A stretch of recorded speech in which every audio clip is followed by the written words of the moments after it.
And I think I'm going to hand it over now to my colleague, Julie, who is going to introduce our speaker tonight. And just hand it over, or just let you get started. Okay, welcome everyone. Thanks for coming to our Zero Waste Chef Author Talk with Anne-Marie Bonneau. So glad to see many people are interested in this subject, especially as Earth Day is tomorrow. I'd like to go over some housekeeping items before we get started. Your microphone and video will be turned off for this webinar. We'll start with a presentation by Anne-Marie, followed by questions from the audience. Please submit your questions in the Q&A found at the bottom of the screen. If you would like to access live closed captions for this event, click on the CC icon in your Zoom toolbar, then click on Show Subtitle. And now on to our main event. San Mateo County Libraries is excited to host Anne-Marie Bonneau and to celebrate the publication of her book, The Zero Waste Chef. In her blog and book, Anne-Marie shows others how reducing their trash through simple fixes and recipes not only benefits the planet, but also will satisfy your taste buds, improve your well-being, and boost your bank account. A Canadian transplant, Anne-Marie lives in the San Francisco Bay Area and has lived plastic-free since 2011. Thanks for being here, Anne-Marie. You can start your presentation whenever you're ready. Okay. Well, thank you, Julie. Thank you, San Mateo County Libraries, for having me. And thank you all for coming. So I'm just going to share my screen here and get started.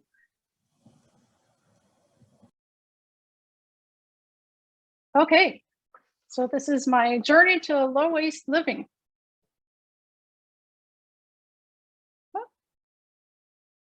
Okay, there we go.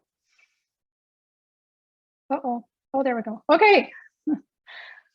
So 10 years ago, I read about plastic pollution in the oceans. And you had me at 5 gyres. David de Rothschild is an environmentalist, and he and his crew built a catamaran, and they used 12,000 discarded plastic bottles as the flotation devices, well, to build the flotation devices. They sailed this catamaran from San Francisco to Sydney, Australia, to raise awareness of plastic pollution. So that really caught my attention. I had no idea that animals were ingesting it and feeding it to their young and getting tangled up in it. I had assumed, like most people, that the stuff I was putting in recycling was being taken away and being turned into something else. So this really horrified me, and I wanted to do something about it. So I told my kids, that's Mary Catherine on the left and Charlotte on the right. Well, I guess I told mostly Mary Catherine because Charlotte was only 10 and didn't really know what was going on. I said, we have to get off of plastic. I don't want anything to do with this. And she said, okay, great. So we went to the grocery store. This is our first trip to, okay, well, not this exact picture, but made our first trip to the grocery store. And we saw plastic everywhere because it is everywhere. We saw it in the produce section. We saw it in the dairy section. The middle section of the grocery store has the most plastic because that's where the highly processed shelf-stable stuff is. Finally, I remember standing in the bathroom tissue aisle with Mary Catherine, and I threw my hands up in the air and I said, how are we ever going to do this? This is going to be impossible. So then Mary Catherine did some research and she found Beth Terry's blog, myplasticfreelife.com. And Beth Terry had been plastic free. She started in, I believe, 2005. We started doing some of the strategies that Beth had recommended. And one of them, well, Mary Catherine started to do this. She did a plastic audit. And she took these pictures every week. She did it for about 16 weeks. You don't have to do it that long if you want to do this. So So she would take pictures of all of our trash at the end of every week, all the plastic, and she used an iPhone 2S. That's how long we've been doing this. That's why the pictures are kind of blurry. And you can see the top left, there are some yogurt tubs and a takeout container, plastic utensils. On the bottom left, lots of plastic packaging from sugar, pasta, some snacks, a clamshell. The bottom right, vinegar. That was a hard one, but I figured that one out. So we found that most of our plastic packaging, or sorry, most of our plastic waste was coming from food-related packaging. And I think if you decide to do a similar audit, you'll find the same thing. And then this was several months later. It took a long time. You can't do this overnight. So the top left, because my kids were still, young and in school, I got some metal lunch bots for them to take their lunches to school. We switched to milk and glass bottles that are refillable and returnable, and the milk tastes really, really good. And we also stopped drinking as much milk. We started eating lower on the food chain as a result of all of this. Frozen fruit.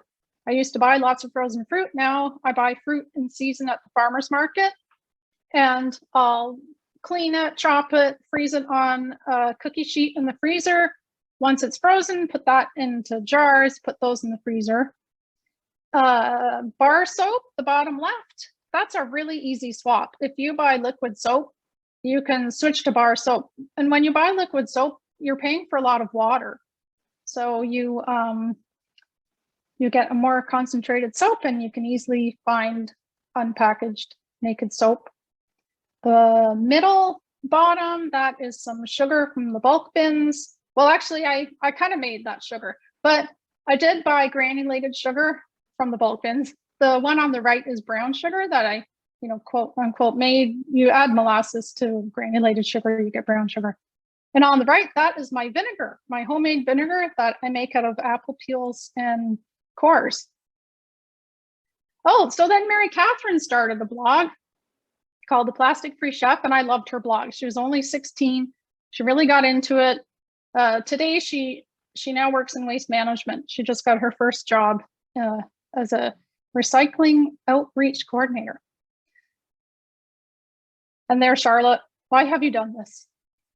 She didn't really complain though, but she did say that at one point. Uh-oh, my clicker isn't working. What's happened? There we go. I think I skipped one. I'm sorry. Okay, so I tell people, if you're interested in reducing your waste, start with food. Because, you can cut out all sorts of things. You can stop buying fast fashion, those clothes are synthetic, which is plastic. You can stop buying all sorts of gadgets and various things, but you have to eat. So where to shop?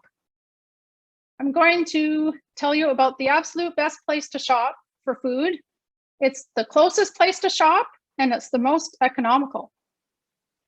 It's your refrigerator. So I always tell people, shop the refrigerator first.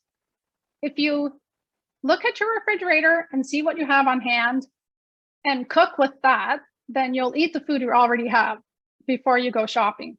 So look in your refrigerator, see what perishable produce you have on hand. Next, if you garden, you really don't need me to tell you this, but go look in the garden and see what you have growing out there. On the left, this is a rogue kombucha squash from the compost bin and some lemons. Then check the freezer. Do you have anything in the freezer that you could make into something else? I freeze a lot of food in glass jars. I use wide mouth jars. Then if I put liquid in there, it doesn't freeze and expand and break off a neck that a bottle or a jar with a neck will, that will happen. And I freeze all kinds of stuff. In the top left, I have some apple peels and apple cores. That's for my scrap vinegar. I ferment that, and the bacteria and yeast, they don't die in the freezer. They just take a little nap. I have some tofu, the top there, the jar, well, you can see it looks like tofu. When you freeze tofu, it's delicious. I mean, it changes the texture of it. It gives it this meaty texture. I have some broth in here and lemon curd. And let's see, on the right, lots of tomatoes. In the summer, when tomatoes are a really good deal at the farmer's market, I buy cases of them, I roast them, and I freeze them, and then I have tomatoes in the winter. Then check your pantry. These are some mystery grains. Mystery grains, I mean, I know what some of them are. Some of them I'm not sure. But mystery grains are really good if you just have a little bit to throw into soup or a stew. You can do a lot with them.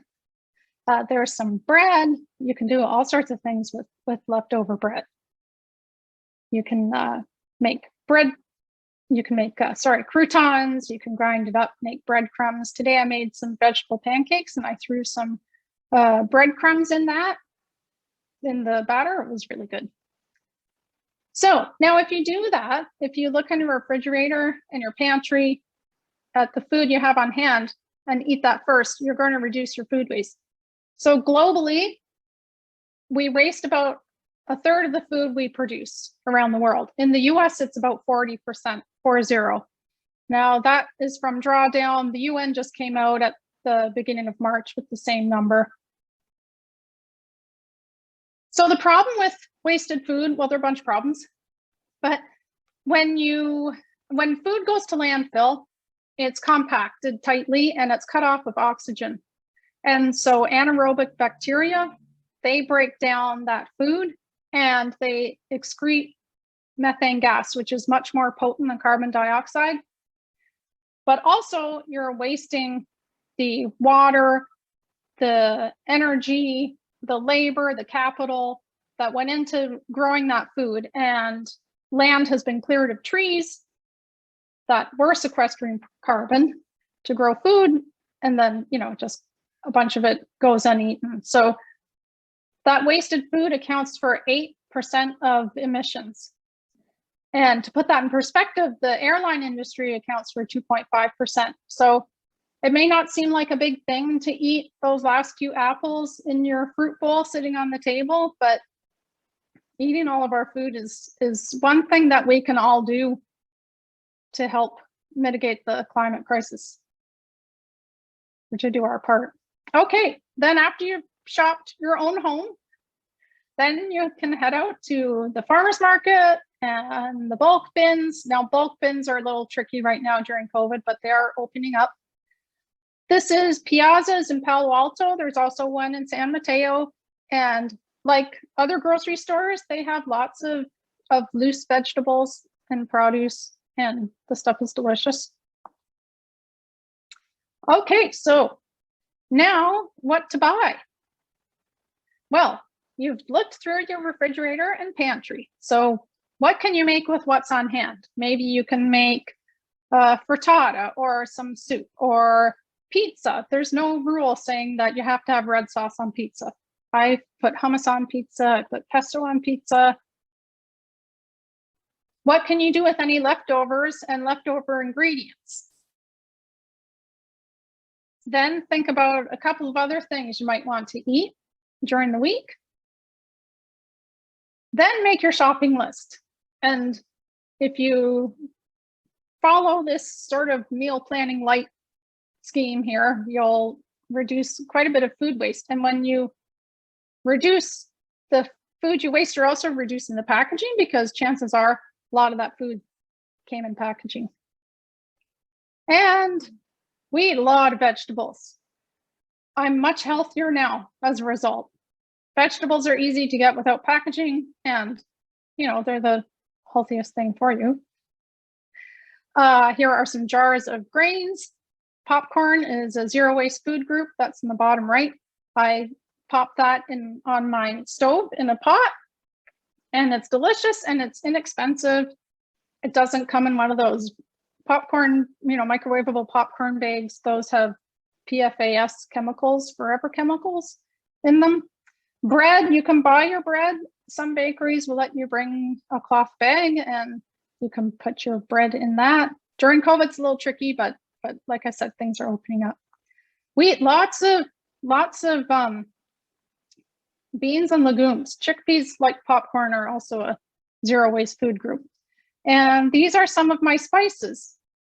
So I think people might think, oh, this way of cooking, it sounds so bland, but just, you know, use lots of spices and fermented food, which I'll get to. So how to buy the food. I take cloth bags to the farmer's market. I made these little bento bags. You don't have to have, you know, really cute little bento bags. I love sewing, so I made those. I also have plain cloth produce bags that I made, and you can just buy them. You can buy cloth produce bags and use them over and over and over. They last forever. Jars, some stores, well, Rainbow Grocery up in San Francisco, a friend told me they're now allowing people to bring their jars in. So I'll take my jar, I can weigh it in Rainbow. At other stores, customer service weigh the jars for you. And they mark the weight of the jar on the jar, you fill the jar, and then the cashier deducts the weight of the jar, because you don't want to pay for the weight of the jar when you're buying something really expensive or something inexpensive. You don't want to pay for the weight of the jar. Oh, and these are my simple cloth produce bags. This is a bundle of 500 bags. I have a group of volunteers, and we get together and we sew cloth produce bags out of scrap material that people have donated, and sheets, and we hand them out at the Sunnyvale Farmers Market. We haven't been able to do that for over a year, but hopefully we'll be able to do it soon. And here's a happy repeat customer. This woman, she came back with her bags. Those she got on a previous giveaway. And we've given away over 3,000 bags now. And it's so fun. People, you'd swear we're giving them a winning lottery ticket or just cash. I mean, they mob our table and they're so excited, and they say things like, you know, I don't want to use the plastic, but I didn't know what else to do, or I have a bunch of fabric at home. Why didn't I think of this? I'm going to sew some of these today. And we're not only helping people reduce their plastic, but we're getting them talking about it. And so it starts discussions. And it's just been a really fun project, and hopefully we can do that again soon. Once you have your food home, storing it properly helps it last longer. So it's asparagus season now, and the really fresh asparagus I get at the farmer's market, it keeps for a really long time, just in a jar of water on the counter. And it looks really pretty too. I'll change the water maybe every, I don't know, 5 or 6 days if I don't eat it right away. And then these green onions, I regrew those. I will chop off the greens and leave maybe an inch of the white part, put that in water. And then once it has grown some roots, I'll plant it in soil outside, or in a pot inside in the sunny window, and they'll just keep growing. How I cook has changed. So I've always been, well, since my kids were born. Before that, I never cooked anything. But since having kids, I turned into a foodie. So I had always cooked, but the way I cook has changed.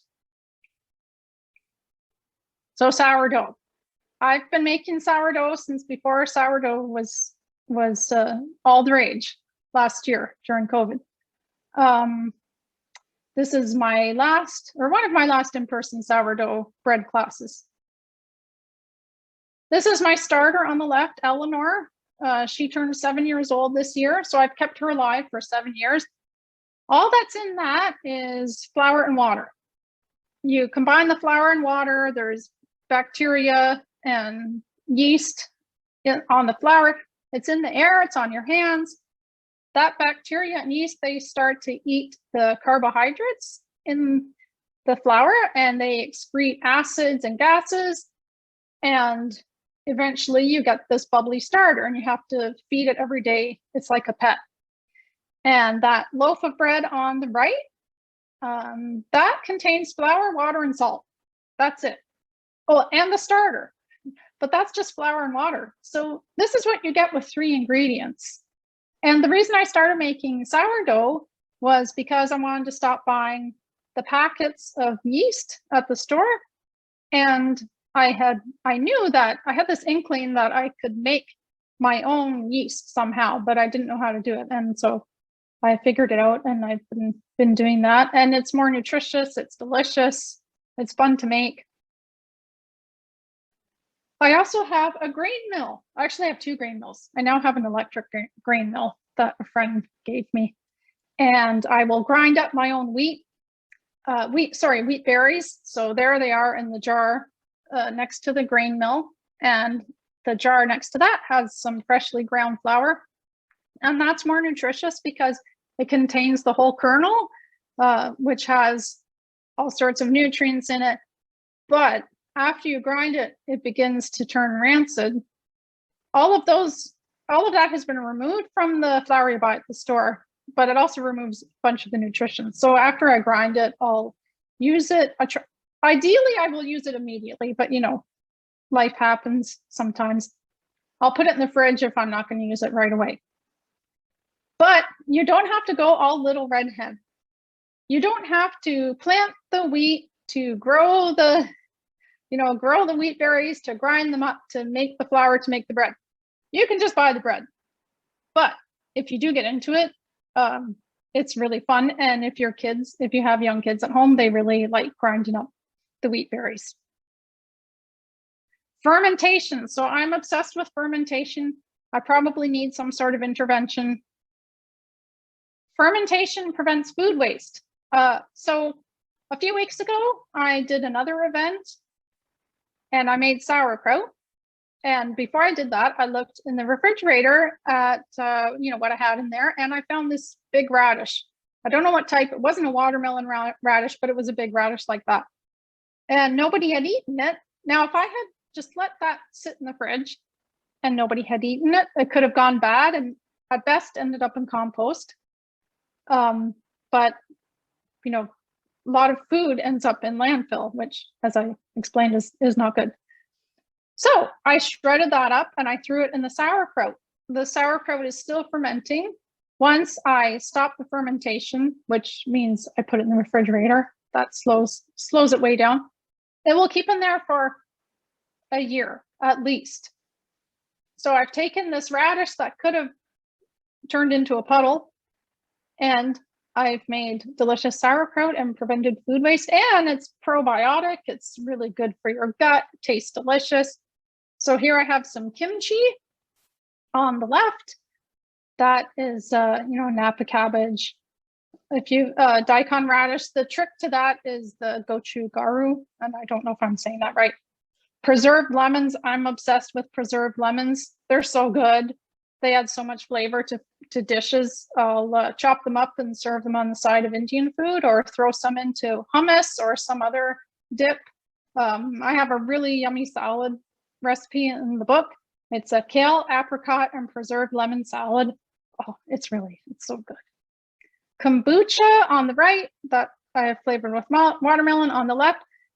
This is hibiscus soda that I make with a ginger bug. And a ginger bug is another type of starter. It's just ginger, water, and sugar. Takes about 5 days to get it going. And then you use that, you add it to a sweetened drink. So in this case, some hibiscus tea. Bottle it. The bacteria eat the sugars and create carbon dioxide, which in the bottle builds up. And so you get fizzy drinks. Freestyle cooking, that's something else I started doing. So that's, going back to the fridge shopping, where you look and you see, okay, what do I have and what can I make out of that? So on the left here, this is some pumpkin pasta that I made out of leftover pumpkin puree. And the pumpkin puree, I believe I had made a bunch for pumpkin pie. So I had some left. On the right, this is pesto made out of fennel fronds that I often get free at the farmer's market. Or if I buy the whole thing, I'll roast the fennel and then use the fronds to make yummy pesto. Tofu, I make my own tofu. I think everyone who eats tofu, if they made it once, they would never waste a morsel of tofu. When you see what goes into it, and it's not difficult to make. Well, you need to find the coagulant. That can be a little tricky. I use nigari. This is all on my blog too. Well, I mean, the tofu's on my blog. So you make soy milk first, and then you strain out the bean pulp. You get a huge amount of bean pulp, or okara. And the easiest way to use that up is to throw it into homemade granola, but I also make biscotti out of it. So that's biscotti on the right. So I have a moral obligation to eat biscotti if I make tofu. Cleaning up. People love this soap dish. So a friend of mine on Instagram sent me a picture of her Aunt Anne-Marie. Makes these. You just take rubber bands and you put them on a ceramic dish, or here I've used a lid, and then I put my expensive, because these aren't cheap, although they last a really long time, these blocks of dish soap, put them on that and they last a really long time. And then this is a loofah sponge that I wash my dishes with, and when I'm done with it, it goes in the compost because it's just a plant. There's my vinegar, my scrap vinegar made out of apple peels and cores. Been cleaning the toilet with vinegar for years, well before I started any of this. And baking soda, those two things together work really well to clean all kinds of surfaces. And then at the end, compost. It's so important, as I explained, food scraps belong in a compost. Check with your city if they have curbside pickup. If you don't have room, or if you don't have a yard to compost in, you can also look into vermicompost, and that's composting with worms. And done properly, it doesn't smell. Worms, you can't throw quite as much in there, but you can throw a lot in. Okay, personal care. I'm like super low maintenance. I've been doing so many Zooms and things, and I like look at the camera, I go, oh gee, I should be more high maintenance, but okay, so baking soda, cornstarch, coconut oil, that's what I put in my homemade deodorant. Some people have told me the baking soda irritates their skin, so they use arrowroot powder, and I haven't tried that, but that should, I've got to do that. I have to try it. Bamboo toothbrush is such an easy switch. And it feels a little strange at first when you put the wood into your mouth, because it, I don't know, kind of sticks, but you get used to it. And that's just fine. I really like my bamboo toothbrushes. The bristles are still plastic, I think, on all of them. I know the founder of Brush with Bamboo is working on that. Maybe she has solved that. But overall, it's so much less plastic. And I think that should be the goal. Less plastic, not, don't try and do it perfectly. Just try. There's my soap with old soap just smushed onto it. Oh, secondhand first. Well, you can't see my outfit, but it's all secondhand. My turtleneck is secondhand. My jeans are secondhand. There's so much stuff out there. We reached peak stuff a long time ago. There's just too much stuff. And during COVID, everybody started clearing it out because they were surrounded by all of their stuff. So to riff off of Michael Pollan's eat food, not too much, mostly plants. Buy quality, not too much, mostly used. So this is a table that I bartered with someone for, and the two sort of squarish chairs. And then one day I said out loud to my family, I'd really like a couple of more chairs to match this table. Within 2 weeks, we were driving down my street and there were 2 Ethan Allen chairs on the side of the road with a free sign.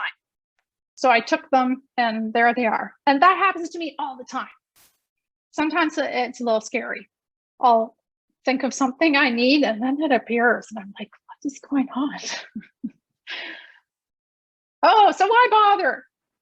Why not just, as my daughter put it once, live like a normal person? Well, there's the short answer. Okay, but what's in it for me? Taste your food. So these constraints that I've put on myself, they've made me a much more creative cook, because I have to figure out what to do with the food that I already have. And I've come up with so many delicious discoveries by doing that. Those are my sourdough crackers on the left. Those ones have sesame seed on them. And these are some roasted chickpeas. Oh, a healthy gut. I've I'm much healthier than I used to be. And I tell people results may vary. I'm not making any claims, but I'm a lot healthier. I eat a lot of fermented food, which is super healthy. And to get the most out of it, it's important to eat a lot of fiber as well. So this is a farmer's market haul from a while ago. I save money. I tell people that it's a package deal. If I wanted to save even more money, I could shop at the discount grocery stores, but I like to go to the farmer's market because the food's unpackaged and more of my dollar goes to the farmer. Something like, I don't know, I mean, I do know because I've read it. 90 cents or something goes to the farmer of every dollar, and at the grocery store, it's like 15 cents or something. So I save money because, well, I don't buy a lot of stuff. I use all of the scraps. This is my homemade vegetable broth on the screen. I don't buy single-use plastic, things like baggies or paper towels or plastic wrap. I'm able to find solutions for all of those things. Oh, and I eat all of my food. That saves the average family of 4 in the US buys $1,800 worth of food that they don't eat. But this may be the best reason of all. Living this way confers rebel status. So 3 years ago, almost 3 years ago now, I was on the front page of the Mercury. And of course I knew I was going to be in the paper because the reporter came over and the photographer came over and spent a lot of time with me, but I didn't know when it was going to be in the paper. And then one morning, a friend of mine texted me and she said, "Oh, great write-up in the Mercury." And I said, "Oh, is it? I'm a little nervous to read it." She sent the link and I read it. And I thought, well, yeah, that's a good write-up. That's really good. And I went about my business. And then I thought, I wonder if it's in the print edition. So I went over to the grocery store. I had the same shirt on that I have in that picture. And I walked around and I looked for the paper, and I finally saw the stack of papers and I looked and I was on the front page above the fold. And I just went, because I had no idea. And I just thought, how many people saw that and how many people read it? Oh my God, I was kind of freaking out. So I grabbed my paper and I went up to the cash register and I put it down on the conveyor belt. And the woman in front of me, she turned around and she looked and she said, she swatted the paper and she said, "Oh, that woman."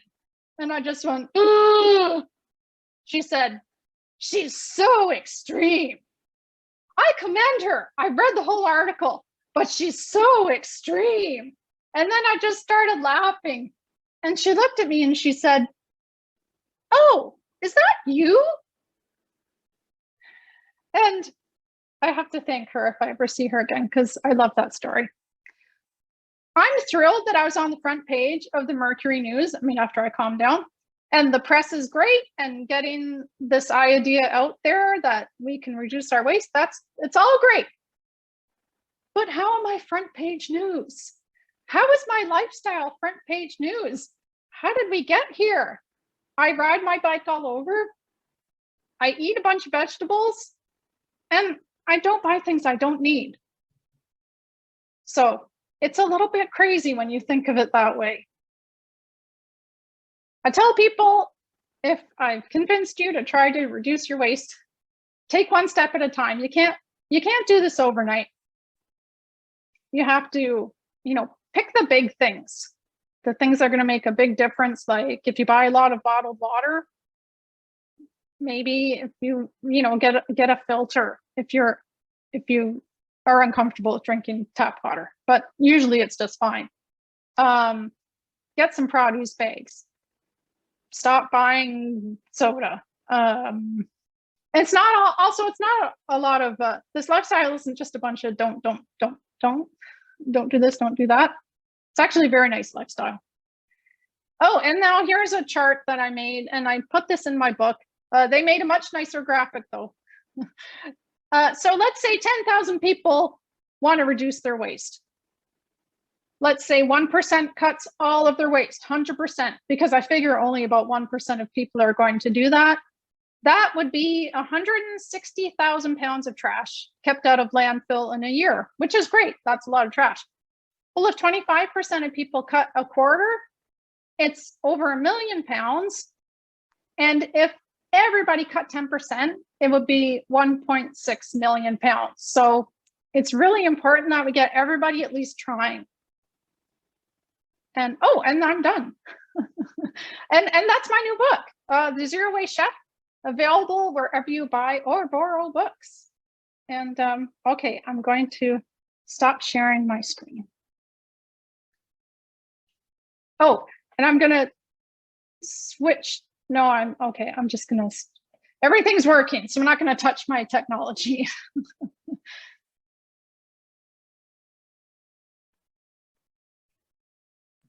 Okay, well, thank you for that great presentation, Anne-Marie. Despite having read your book, I feel like I just learned a ton more stuff just from the presentation. So Oh, good. let's start the questions there with trying to kind of group them together. So just give me a moment here. I'm going to start with kind of some resource questions. And so we've got a couple people asking about patterns or directions for making the produce bags. Oh, those are on my blog, and I don't have one with me. I make just super simple. I don't even put a drawstring on them, because when we're together, our little group, and we're sewing, it slows down our little production line. And also the plastic bags don't have drawstrings on them. So we just make them, they're like about 11 by 17 inches. I have a serger, I serge the top, but it's on my blog. So zerowastechef.com. And if you just type in the search field, produce bags, I have a few posts about it. There's also one with a video. It shows you how to make one with a French seam, which sounds fancy. And it's super easy, and you get a really nice finish on the bag. If you don't have a serger, it finishes the seams so that they last longer. That sounds really good. What I'm going to suggest for these questions, there's one more. If you want to provide us with the links to the Okay. answers, what we do usually after these events is we'll send out a follow-up email with a link to the recording, and then we can also add, if you want to send us links to, the sure, pieces of information in your blog, that would probably be cool. Another one people are asking for is a link to the how to store food chart, that they don't remember seeing that in the book. I have the book right here. I feel like I saw like it. That information is in the book, but that's a graphic from Instagram, and somebody just made that for me and sent it to me. So you can find it on Instagram. You have to scroll back a bit. The information is on my blog, and it's in the book also. Okay, great. Well, maybe if you have a link to Instagram, I don't know if that's Yep, I do. I can include that link. Okay. I think even if you're not on Instagram, you should still be able to look at it. So I'm just going to ask a few questions, just kind of in the order we see, because the questions are kind of pouring in, so I don't want to miss any. The next one that I want to ask, it's about a company called TerraCycle.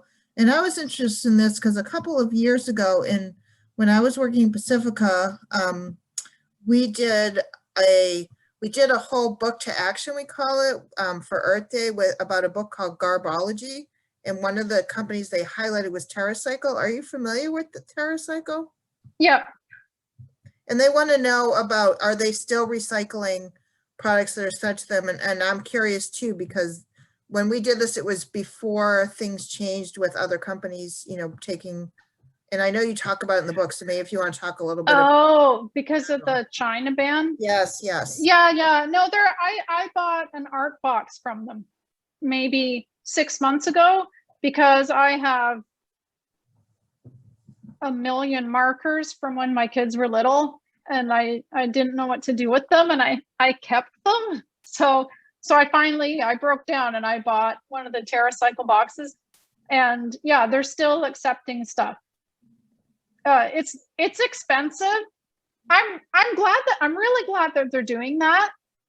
But Crayola made the stuff. I bought it once, and then I have to buy this very expensive box to recycle it. It's crazy. So, but yes, they're still doing it. Well, that's good to know. And working in libraries, I can tell you that's a problem we run into often too with art supplies, and have not yet found a great solution to it. Yeah, you can get them from the website, the TerraCycle website. Package Free also sells them online, and I will buy one again. My daughter has one for, I think, office supplies or something. You can get them for everything. Right. But like I said, they're really expensive. Not very many people. My art box was $117. Yeah, How many people are going to buy that when you can just throw it away for free? exactly. So, but I mean, that's the best we have right now. And like I said, I'm glad that they're doing it. So moving on, they have a question about it. The question is specifically about purchasing vegetables at Trader Joe's, which, if you're familiar, many of them come packaged, but I think it's sort of a more, there's also a more generic aspect to the question about, well, these vegetables are cheaper than, even for organics, than what I could get at the farmer's market. And I think you could also extrapolate that to, for example, Costco, where I must admit I shop because I'm feeding 2 teenagers, and and while you can buy things in large quantities, I don't think you can buy anything at Costco that doesn't come in a package. And so what are your thoughts about that, about cost versus packaging versus buying in bulk? Well, you can't go bankrupt. You can't go bankrupt doing this. If this was easy, everybody'd be doing it. Nobody likes plastic. I don't think anybody's thrilled with all the plastic. So you just do your best. If, like I said, it's a package deal. I save money overall. If I wanted to save more money, yeah, then I could shop at Costco. So I would say just look for the wins. Look for the changes that work for you, and make those. Start there. So think of the things you can do instead of, oh, I can't do such and such. That's what I would say. Don't try to be perfect. Well, I think that's a relief to me, and probably many of us, that we don't have to be perfect. No, well, I mean, it's not possible. And even if I'm not bringing plastic home, there's plastic in the supply chain. Until I do buy my farm, which is a dream. I don't know if that's ever going to happen. But until I buy a farm and I grow everything, and I plant flax and grow the flax to make the linen, to weave, to cloth, to sew my clothes, I am going to contribute to the waste in the supply chain. But I contribute less. But the less stuff in the trash movement doesn't sound as catchy as zero waste movement. But that zero freaks people out. Yes. Yeah, but I have to say, when I saw the title of the book, I thought, oh, but then when I was reading it, I thought, oh, she's actually much more forgiving than I thought she would be, from the whole, based on the zero waste, just that phrase. And so Yeah. it was, and I ended up really enjoying the book as a result, because I thought, oh, good. Pick out the things I'm already doing, and and pick out things that we can improve on, and maybe even get my teenagers enrolled. But that's the next level. Okay, so moving on. Here's another question about plastic, and this is another question I have myself, Anne-Marie, because I think we touched on this, and you talk about in the book about something that happened in China a couple years ago, where China stopped taking a lot of plastic, and other countries followed suit. And you probably know more about this, why they stopped doing that, and what that means for us, and for people who, like myself, thought we were, doing okay because we're recycling everything. And so, Yeah. what is the bad plastic? Can you give examples? And I myself just, did some research and found that where I live in San Mateo, currently they're only able to recycle plastic number 1 and plastic number 2, and plastic 3 to 7, if people put in the recycle bin, gets put, in the trash. So I've been trying to just restrict myself to buying plastic 1 and 2 and thinking I was doing good there, but now I'm thinking after reading your book that maybe not so much. So can you say more about that? Yeah, so recycling as a market-based system, just like anything else. So the MRFs, what is that? Manage the facilities that sort through all the waste. They will bale it, and if there's a market for it, then they can sell it, and it can be recycled and turned into something else. Well, if there's no market for it, then it ends up in the trash. Their number 1 is recycled a lot, the PET. But yeah, number 7, it isn't. Just because it has the chasing arrows, it doesn't mean it's recyclable. I mean, I could slap a chasing arrow on my forehead. You can put them on anything. Anything's recyclable if you have the infrastructure and you throw enough money at it. Doesn't mean that it should be recycled. So China stopped taking the plastic because a lot of it was contaminated, I believe. One of the reasons, a lot of it was contaminated, and so it was just contaminating all of their stuff. And why should China take our garbage? So yeah, when I read that a few years ago that they were going to stop taking the plastic, I thought, wow, this is really going to change things. Now we have a waste crisis. Some cities have started burning plastic and waste because we were also sending paper over there. So that's bad because that releases all sorts of nasty chemicals into the air. And recycling worldwide, the recycling rate it's 9%. So industry has pushed the myth of recycling. Now, if you can recycle, you should, because some of that will get recycled, especially bottles, metal and glass. Those are valuable, but plastic, a lot of it is not getting recycled. But Coca-Cola, they put the onus onto the consumer and they tell us, oh, just recycle. We're going to produce 200,000 bottles a minute, because that's how much plastic they produce. That's the equivalent of 200,000 bottles a minute worldwide. We're just going to keep producing all this plastic. You people have to clean it all up, not us. So it's keep America beautiful. Everyone thinks, oh, isn't that a great environmental organization? That was created by industry to push the onus of cleanup onto us. So the reducing is the answer. Recycling can play a role, but we can't recycle our way out of this mess. And the big oil, they see the writing on the wall. Cars are going to be electric. We're going to electrify the whole country, like hopefully quickly. We're going to get off of fossil fuels. Nobody wants them. And so they're in the next 5 years, well, maybe 4 now, because this was a year ago, they are investing $400 billion to build new plastic production plants. So they're because plastic's made from fossil fuels, and they want to use their fossil fuels for something. So they're going to make more petrochemicals that will go into plastic and fertilizer and other things. Yuck. Yeah. Okay. Okay. Well, that's great. You're sharing a lot of information, but the questions are racking up, so I'm going to try and get through. Okay. Do you have an opinion on cut flowers? Oh, cut flowers.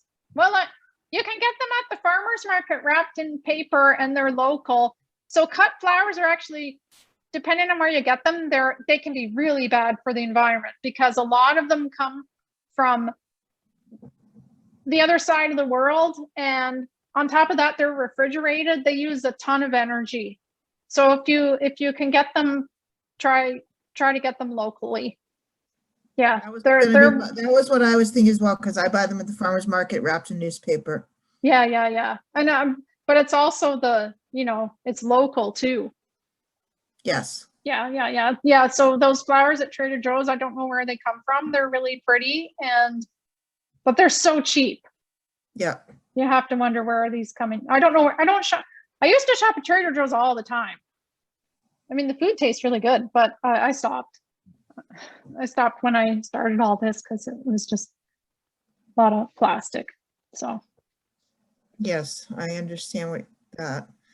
How someone's asking about what your experience was during COVID, and you touched on that a little bit, but maybe if you want to say more about buying bulk foods and using your own packages. And speaking of Trader Joe's, I do shop there, and they only just started allowing us to use our own bags again last week. And I have the stack of brown paper Trader Joe's bag. So what's your experience? Oh.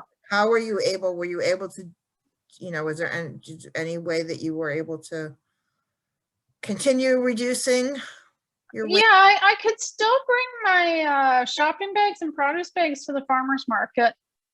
There were a couple of booths that weren't maybe letting me do that. I can't touch the food at some of the booths.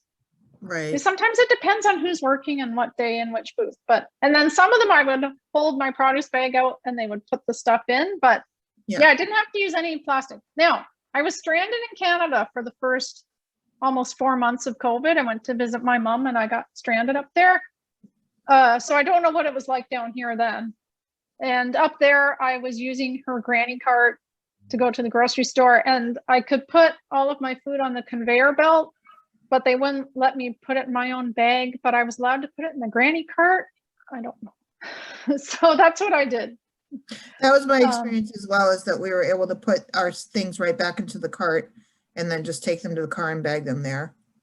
Yeah. And I thought that Trader Joe's was doing that outside. Were they not? They were. They actually provided at one point tables and under canopies for you to do that as well, like if it was raining or whatnot. Yeah, they did do that. And the farmers market, in my experience, it was very strict at first, and then, like you said, it kind of eased up.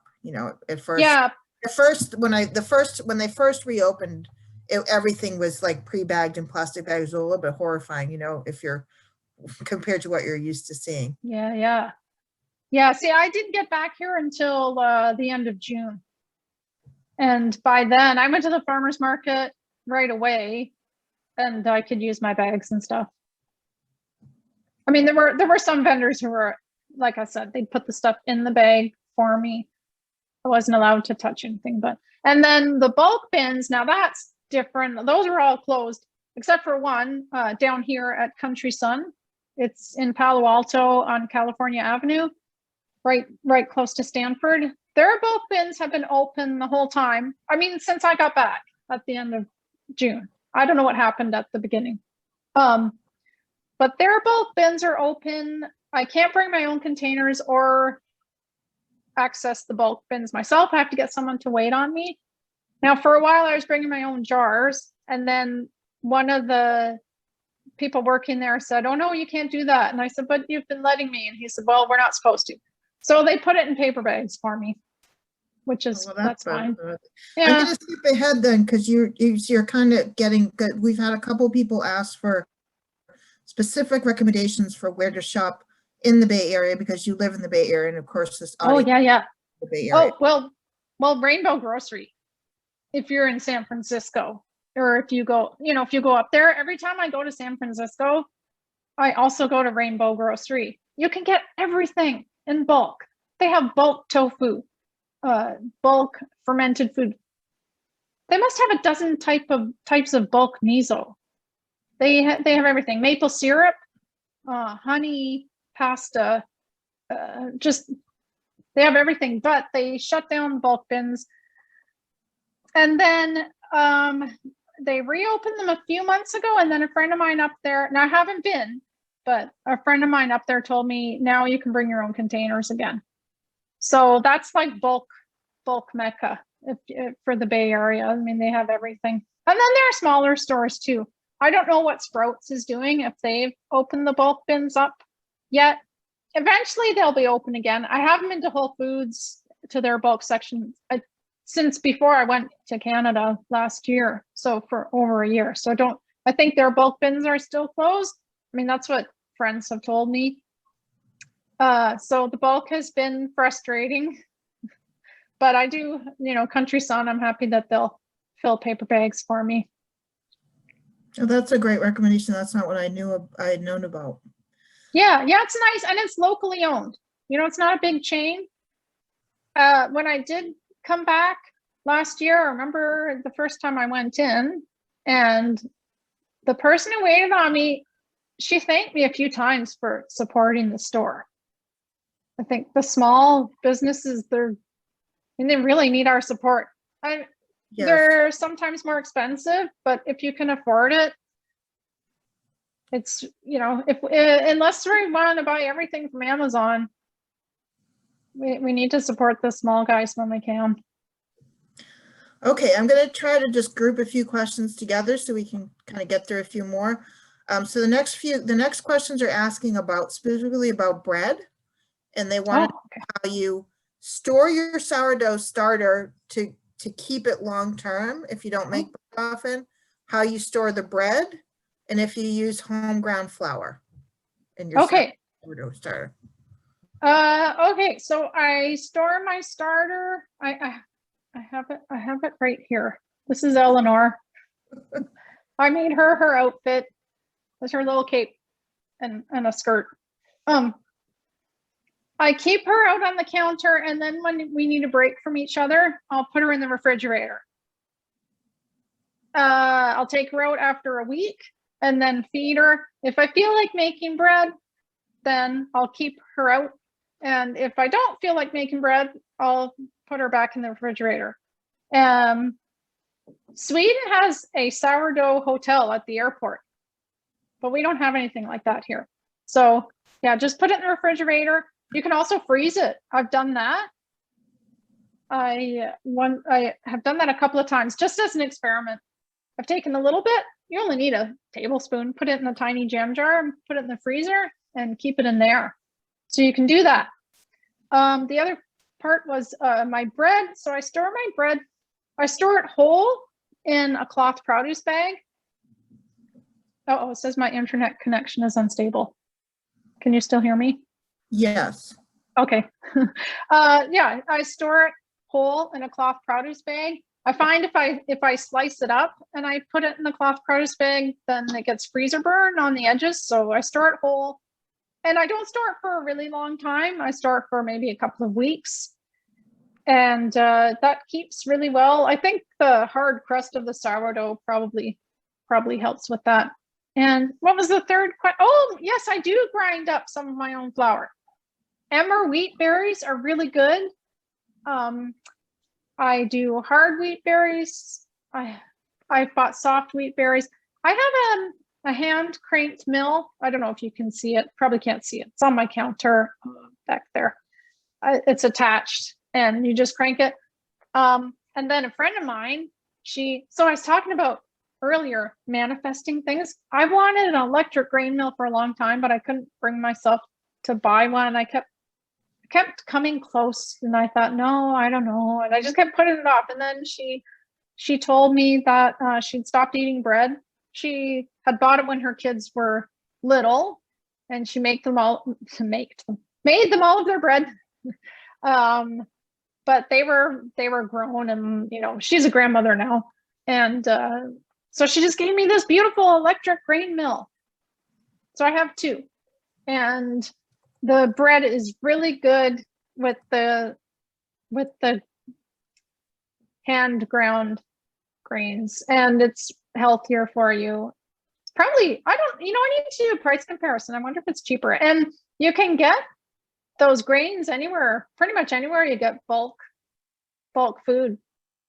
They have them at Whole Foods and Country Sun has emmer. That's where I bought my last emmer wheat berries. Rye berries, I'll grind up rye. Yeah, I'm a big fan of that. Wow, that sounds great. I'm gonna skip ahead and ask you about time. We have a few people asking, how much time does this take you preparing these foods, cooking, grocery shopping? How many people are you feeding? And how is your family involved? Oh, so my kids are grown. But even when so I have one at home. Well, okay, during COVID, we've all been nomads, and like coming back and forth. And my younger daughter went away to school in Montreal, and then she came back. And then my older daughter, she came back and then just got her first job north of here. Now, so she just left a month ago. So I've always shopped once a week. I do my shopping once a week. I hit the farmer's market. I hit the bulk store, and I live near a store if I need a couple of things. But yeah, just once a week. Time, it's hard to say how much time, because I spend a lot of time on Instagram. I spend so much time on Instagram. So today I made these vegetable pancakes. They're in the cookbook, Eat All Your Vegetables pancakes. Those would not have taken me long at all, but I thought, oh, I've got to make a reel to put on Instagram to post, because you have to feed the monster every day. You've got to put something on there. So the cooking takes me a long time, because I'm also taking photos and writing my blog. And so I think if I didn't do all of that, it wouldn't take me that long. But I can. My poor kids, they'll be like, can we just eat the food now? I'm like, no, I need another picture. Hold your hand like this. Wait, no, now move to the left. Like, we're hungry. Just let us eat. So I'm sorry, that doesn't really answer your question. And sourdough bread, I don't make that every week. Well, the other thing too, even before COVID, I mostly work from home. I work in publishing. And so sourdough bread is a great thing if you're working from home, because it takes a long time to make it, but you're not doing stuff to it. Every once in a while, you have to get up and you have to turn the dough, or you have to shape the dough, or you have to bake the bread. So if you're working from home, you get up every 45 minutes and do something to the bread during the bulk fermentation. And also keep in mind, like I write about this, and it's kind of my job now. So I'm spending more time than most people. That makes sense. So it's a couple minutes after 8, Anne-Marie. We still have a few more questions. Are you okay with taking a few more? Yeah, that's fine. Yeah, I can still answer questions. Okay, great. If people need to leave, we understand, and we Yeah. And we'll still be following up. So I'll just ask you a few more questions. We got a few questions about toilet paper towels, using silicone food storage bags, waxcloth wraps. Any suggestions for those particular products? How do you get toilet paper that's not wrapped in plastic? What do you think of, other options for keeping stuff wrapped?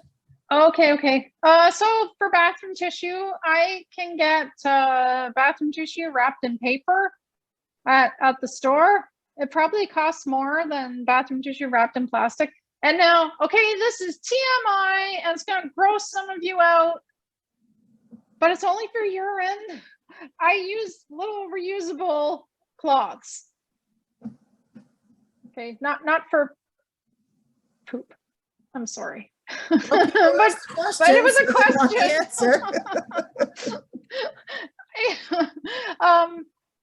A lot now, if I post that on Instagram, if I post, oh, look, I'm at the store buying bathroom tissue wrapped in paper, everyone in North America is like, oh my God, that's awesome. Where'd you get it? People around the world outside of North America, they get angry. Like, why are you people chopping down trees to make bathroom tissue, get a bidet. Right. People get really upset. They get so upset. I can't post that because it's too upsetting. I can only get yelled at so much. I hear you, especially after the toilet paper wars early in COVID, right? Yeah. So you can do that. There's Who Gives a Crap? It's a subscription bathroom tissue. I think it's in North America. I know people really like it. And they ship you bathroom tissue wrapped in paper. And then the beeswax wraps, I do have a couple. And a friend of mine gave me one, and someone else made me one. And I use them occasionally, but for things like today, I had some leftover batter, and I put it in the refrigerator, and I put a plate over the bowl. That works. So I do that instead of using the saran wrap. Almost every cookbook, most cookbooks for pastry will say wrap it in plastic and chill it. In my book, I put I have the recipe for pastry, and I tell people to make a disc and put the disc on a plate, and then take another plate and overturn it and put it on top and chill it in the refrigerator. It works really well. So no plastic wrap necessary. Paper towels, I've had several people on my blog say, I wanted to stop using paper towels, and my husband said, no, we can't live without them. And the wife just stopped buying them. And several women have told me this. Their family can't be bothered to go to the store to buy paper towels. So they stopped using them. I've had a few people tell me that. So, and for paper towels, I'll just use a rag to clean up a mess. I don't spill stuff on my counter very often. I don't think most people do. We're not like sloshing stuff all over the place. And when I do, I'll use a thin towel to wipe it up. And then I'll hang it up somewhere to dry, and then throw it in the laundry, because you don't want to put wet stuff in the laundry. Oh, this is a handkerchief. This used to be my daughter's sheet. Flannel feels much nicer on your nose. So I have a serger, and here's oops, I'm showing the wrong camera. Oh, you can't see. Well, anyway, I make a rolled hem. I see a cat. Yeah. Mary Catherine was so little. Yeah. It's very cute. What about dishwasher detergent? What do you use for dishwasher detergent? Oh, my dishwasher doesn't work, but yeah, I have to get that fixed. I have made dishwashing detergent with washing soda and citric acid, which I can get in bulk at Rainbow, or sorry, I'm sure Rainbow has it, but I get it at Country Sun. And coarse salt. You can look up recipes online for homemade dish detergent. And then for dish soap, I use the block. And I have a recipe on my blog for homemade dish soap. And it works pretty well. It's not as sudsy as the commercial stuff. So my kids never really liked it. They like these dish blocks, but the dish blocks I don't think they were a thing when I first started. When I first started, there was much less stuff. And there was hardly any coverage on plastic pollution. I remember if I saw something on the news, I'd say, oh my God, look, Mary Catherine, there's something about plastic waste in the news. And now it's like every day. People are much more aware. Okay, I'm going to do 3 more questions. How's that? So we don't go on. Yeah, that's great. So we have a couple questions on, I don't know if I'm saying this correctly, kombucha? Is that how you say it? Oh, kombucha. Kombucha. And kombucha and kefir? And yeah, kefir or kefir. How do you make them? How do you keep them fizzy? I think kombucha and fermenting soda and kombucha, keeping it fizzy. So can you talk about, what equipment you need for those and any recommendations? Oh, sure. Yeah, so to make kombucha or kefir or kefir, people say it both ways. So you need the live culture. With kombucha, it's a blob called a SCOBY, symbiotic culture of bacteria and yeast. For kefir, you need grains, and it's super easy to make, especially the kefir. You just sweeten, or you just add sugar to water and throw in the kefir grains. And then the grains, the bacteria and yeast eat the sugar and produce acids and carbon dioxide. Kombucha is fermented tea. So you brew tea, you sweeten it, you let it cool, you add the SCOBY, and the same thing happens. The bacteria and yeast eat the sugars. To get it fizzy, you bottle it. So you do a secondary fermentation, which just means put it in a bottle. And if you add some flavoring to the bottle, that will help increase the carbonation if it's something sweet. Although for my kombucha, just hibiscus leaves, dried hibiscus leaves, add a lot of carbonation. So you just put those in the bottle and then you pour in the kombucha or the kefir and you close the bottle. The bacteria and yeast, they eat the carbohydrate, they eat the sugar and they release carbon dioxide, and the type of bottle affects the carbonation. So if you use a screw top bottle, it's not going to be very carbonated, depending on what you put in there, but in general, some of the carbon dioxide escapes. It just doesn't make a very fizzy drink generally. So you want the flip top bottles with the gasket. There's a rubber gasket around the top, and that helps seal the bottle, and so that the carbon dioxide doesn't escape.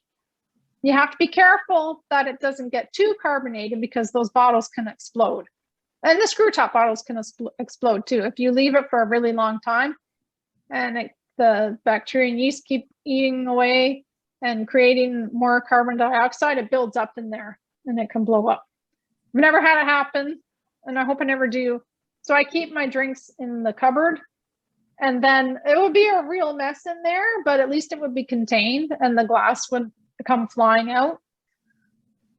So when you bottle that stuff, burp the bottle every couple of days, which means you just open it a little bit and you'll hear a little tss, if all's going well. And that's the carbon dioxide escaping. So, and if you don't get a little hiss, then don't open it for 2 or 3 days to let the carbon dioxide build up, and take notes maybe, and then you'll kind of figure out, okay, this flavor makes a lot of carbonation, and burping it only after 3 days makes more carbonated, or it's an art and science. That it sounds like it. Okay, can you say a little bit about composting if you live in an apartment and you don't have access to being able to put something in a green waste bin? Yeah, that's when I hope every city everywhere gets the green bins. Let's see. All right, you can try vermicomposting. You can try worms, red worms, and you put a bin somewhere in your house or your apartment where you can put them in a closet, you can put them under the sink, and it won't smell. And you throw your scraps in there. You actually have a bin within another bin, and you put holes in the top bin.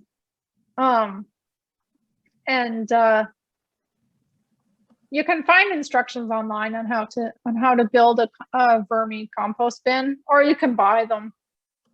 So that's one thing you can do. You can try to find a community garden that will accept compost scraps. Some cities, I don't know around here, but I know in other cities, some farmers markets will accept food scraps for compost. I don't know of any around here that do that. There is an app, but there are few and far between pins in it. It's okay, so it's called Share Waste, and you get this app. It's like Match.com for compost. So if you have compost, try and find a match who has compost bin. And then, but like I said, there, depending on where you live, it started in Australia, and the more people who sign up for it, you know, the more pins there will be on the map. But anyway, check Share Waste. There might be somebody in your area who's accepting scraps. Every once in a while, I go on there and see if there's anybody in the Bay Area. There's a handful, like in the whole thing. There's only a handful, but there might be someone. Let's see. I think those are all the ideas I have right now for that. I hope those help. Those sound like great ideas. For the last question I want to ask you is, what are your thoughts or suggestions for just having there be less packaging and less plastic by making companies responsible for reducing their packaging and, you know, and finding ways to package products more responsibly? Yeah. So I'm working on a blog post right now. Do individual actions matter? And I think they do, and they bring all kinds of benefits. But if companies had to clean up their act, it would make a much bigger impact. You know, I wouldn't have to spend $117 on my TerraCycle box for all of those markers in my, So there are some things you can do. I mean, you can write letters and you can tell them, look, you've got to clean up your act. You can join an organization like the Plastic Pollution Coalition that's fighting plastic pollution. Support them. If you don't have money to support them, at least follow them on social media and share their information and try to get the word out. So that's another thing you can do. The Story of Stuff is another good organization. But Plastic Free Coalition. And if you saw Seaspiracy, they dragged Plastic Pollution Coalition through the mud, and they just lied. It's a really good organization. I know people who work there. They've dedicated their lives to the cause. So if you did watch Seaspiracy and you heard that, I mean, they didn't tell the truth. So that's a really good organization. If you want to get involved in politics, it's easier to change things at the municipal level than at the state or federal level. So if you could work with your city on things like bans, bag bans, and I don't know about San Mateo, but in Palo Alto, they have pretty progressive plastic ban on single-use plastic. Now, some of that has been put off until later because of COVID. But if you want to get involved, I would work with your municipality, because those will make bigger changes than individual change. But like I wrote on my blog today, we need both. We need individual change and we need collective change, and we can do both. It's not as though you're going to start working with an organization or supporting them, you know, sending them money, whatever, and then deciding, oh, I'm going to start shopping with plastic bags again. You know, we can do both, and we need both. Well, thank you. That's really helpful. And we really appreciate you taking the extra time to answer so many questions from the audience. There was so much interest in this topic. We really appreciate everyone coming and, you know, taking the time. We'd like to thank you, and we hope you will come to our future events. So please check out future author events on smcl.org/events. And we also would appreciate it if you could tell us how we did with this program at smcl.org/rate-this-event. And we're going to put that link in the chat for you too. If you could just click on it now and take a very quick survey to tell us what you thought about the event. Have a great night, everyone. Thanks again for coming.